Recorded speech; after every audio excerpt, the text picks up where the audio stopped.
En France, le chapitre Bayrou se referme donc officiellement. Pour la première fois de l'histoire de la Ve République, un gouvernement est tombé lors d'un vote de confiance. Emmanuel Macron va donc devoir nommer un nouveau Premier ministre dans quelques jours selon lui.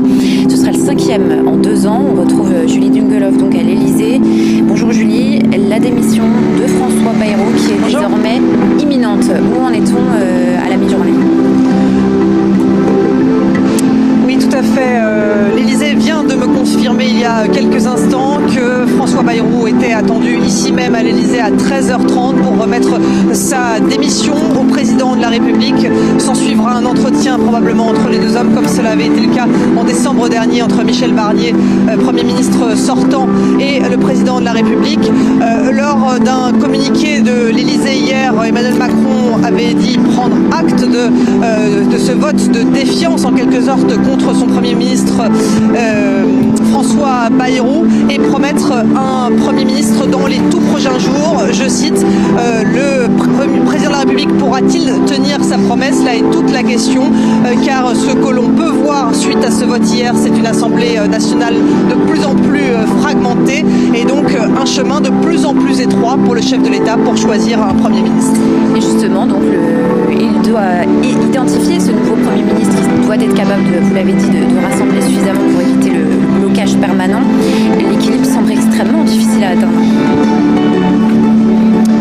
L'équilibre est en effet presque impossible pour le président de la République Emmanuel Macron. Alors il y a ceux qui se disent prêts, comme Yaël Braun-Pivet, la présidente de l'Assemblée nationale, sur une radio ce matin, ou encore Olivier Faure, le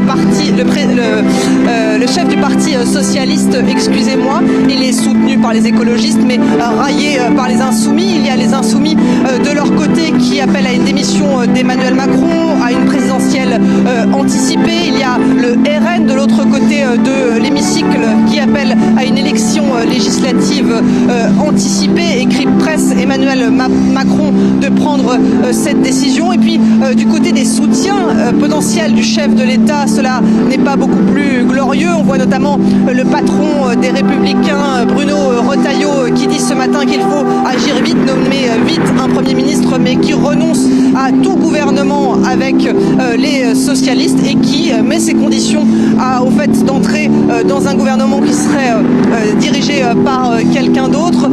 De son côté, eh bien, Gabriel Attal veut nommer un négociateur, mettre tout le monde autour de la table pour tenter de trouver ne serait-ce qu'un accord sur le budget. Vous voyez, tout cela est très compliqué. On voit mal comment le chef de l'État pourrait agir vite, comme il l'a promis hier par voie de communiqué.